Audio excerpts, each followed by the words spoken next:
एक लड़की की जब शादी होती है और जब वो नए घर में जाती हैं, उसको बहुत सारे रिश्ते मिलते हैं। उसको सास का रिश्ता मिलता है, दादी सास का मिलता है, जेठानी का मिलता है, देवरानी का मिलता है, ननद का मिलता है, पड़ोसन का मिलता है। बहुत सारे रिश्ते मिलते हैं, लेकिन जो नहीं मिलता है वो रिश्ता है दोस्त। एक औरत औरत के लिए सब कुछ बन जाती हैं, सास बन जाती हैं, जेठानी, देरानी, ननद, सब कुछ बन जाती हैं, लेकिन एक दोस्त नहीं बन पाती। शुरू से ही न जाने कितने सालों पहले की सोची समझी साजिश है, औरत को औरत का दुश्मन बना दो। क्योंकि यह तो ईश्वर भी जानते हैं कि नारी के अंदर जो शक्ति है वो शायद किसी में नहीं है। और अगर आप सोचिए कि इतनी सारी शक्तियां जब एक साथ हो गई तो पुरुषों की तो क्या औकात रह जाएगी।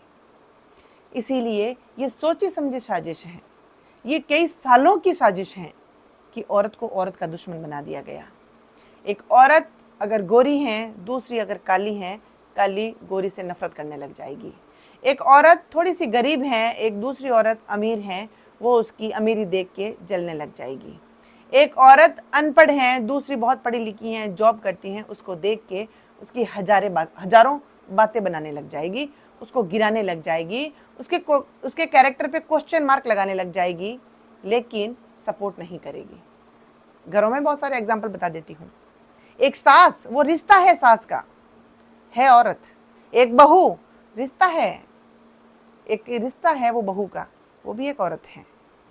क्यों उसकी दुश्मन बन बैठी है? क्यों उसकी हर गलती पे उसको माफ करना नहीं सीखती? क्यों उसको सपोर्ट करना नहीं सीखती? क्यों उसको मदद करना नहीं सीखती? या क्यों उसको आगे बढ़ाना नहीं चाहती? वो चाहती है, लेकिन वो समाज की ऐसी कुरीतियों से, वो ऐसी सोच से घिरी हुई है कि वो कभी भी वो समझ नहीं पाती, अपने आप में क्वेश्चन मार्क नहीं लगा पाती कि ये जो कि औरत है मेरी तरह ही शक्तिशाली है, मेरी तरह ही डेडिकेट है, मेरे जैसे ही समर्पित है, मेरे जैसे ही चीजों को बलिदान करेगी अपने जीवन को, क्यों मैं इसको सपोर्ट नहीं कर पाती? क्योंकि ये अब हमारे ब्लड में, हमारी सोच में, हमारी संस्कृति में हो गया है कि जब एक लड़की शादी करके घर में आ जाए तो वो जो इस घर की बहू थी, जब वो सास बन गई तो अब उसके अंदर वो वाला भाव आ जाना चाहिए कि मैं इसकी गलती को माफ नहीं करूंगी, मैं इसको कभी भी खुश नहीं रखूंगी, मैं इसको कभी भी आगे नहीं बढ़ाऊंगी, मैं उसको गिराने की कोशिश करूंगी, मैं इसकी निंदा करने की कोशिश करूंगी और मैं इसको किसी भी प्रकार से सपोर्ट नहीं करूंगी। बहुत सारी औरतें पढ़ी लिखी हैं, बहुत अच्छी वेल एजुकेटेड हैं, उसके बावजूद भी वो क्यों नहीं समझ पा रही? क्योंकि अब तो हमारे ब्लड में हो गया है कि कैसे एक औरत को दूसरी औरत की निंदा करनी है। आपने देखा होगा, और हम लोग इतने कटाक्ष सुनकर भी नहीं समझ पाते हैं। कई बार ये समाज में कहा जाता है कि 4 आदमी अगर बैठ जाते हैं तो घर बना के उठते हैं, वहीं अगर 4 औरतें अगर बैठ गई तो घर तोड़ के उठेगी। ये किसकी साजिश होगी?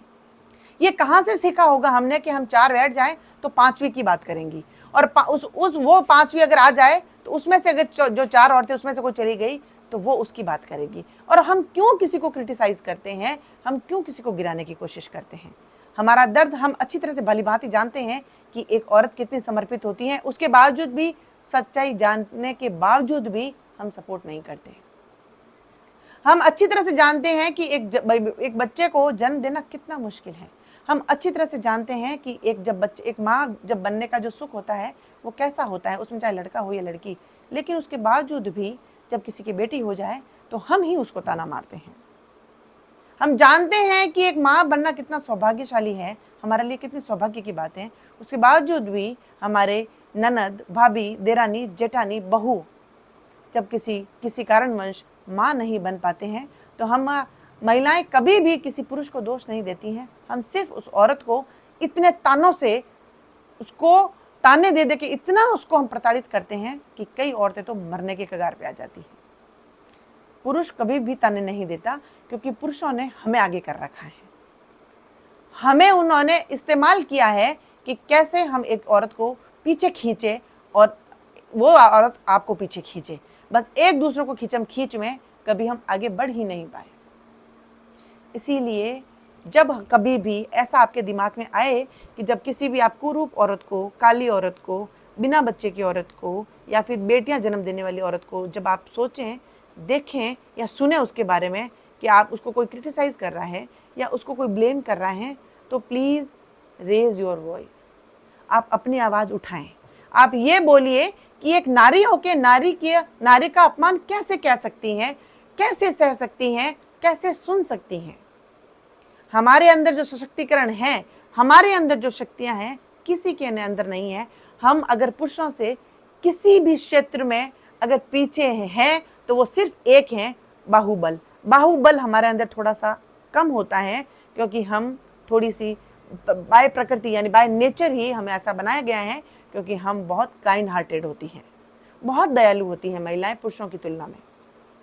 बाहुबल कम होने से क्या हम लोग इतने गिर जाते हैं कि हम एक औरत को औरत से ही नफरत करना सिखा रहे हैं?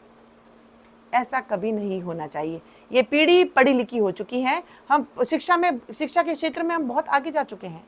इसीलिए हमें चाहिए कि शिक्षा अगर हमने ग्रहण की है तो उसका सही इस्तेमाल करना सीखें।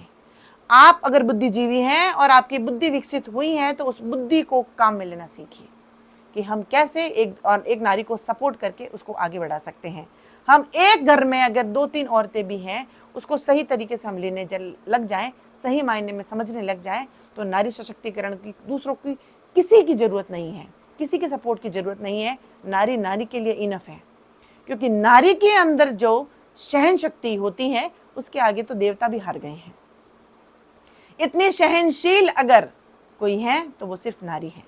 सहनशीलता इतनी किसी में नहीं है, ये देवताओं ने भी माना है, ये हमारे शास्त्रों में भी लिखा है। तो अगर हमारे अंदर इतनी सहनशीलता है तो हम कैसे एक दूसरे को नीचे गिरा सकते हैं और कैसे हम एक दूसरे को अपमानित कर सकते हैं? हमें नहीं करना है ऐसा काम जो सालों से चलता आ रहा है। हमें सपोर्ट करना है, मदद करना है, आगे बढ़ाना है और औरत औरत के लिए सीढ़ी बनना है। आप देखिए, ये समाज का चेहरा कुछ और ही होगा जब हम ये काम करने लग जाएंगे। आज से शुरुआत करिए, अभी भी कोई देरी नहीं हुई है। आज भी अगर हम करने लग जाते हैं तो ये नज़ारा हम चेंज कर देंगे और हमारी सोच को पूर्ण रूप से बदल देंगे और नारी नारी के लिए खड़ी हो जाएगी। और कोई भी माई का लाल इस समाज के अंदर जन्म नहीं ले सकता जो औरत पे प्रताड़ना कर सके, क्योंकि उसको डर हो जाएगा कि औरत औरत के लिए खड़ी है। क्योंकि सास के रूप में भी एक औरत ही है, जेठानी के रूप में भी एक औरत ही है, ननद के रूप में भी एक औरत ही है।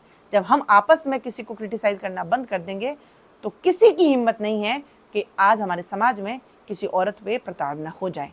इसीलिए शुरुआत आज से ही करते हैं और बहुत जल्दी हम भारत में महिलाओं का एक अलग नज़ारा खड़ा करने की सोचते हैं।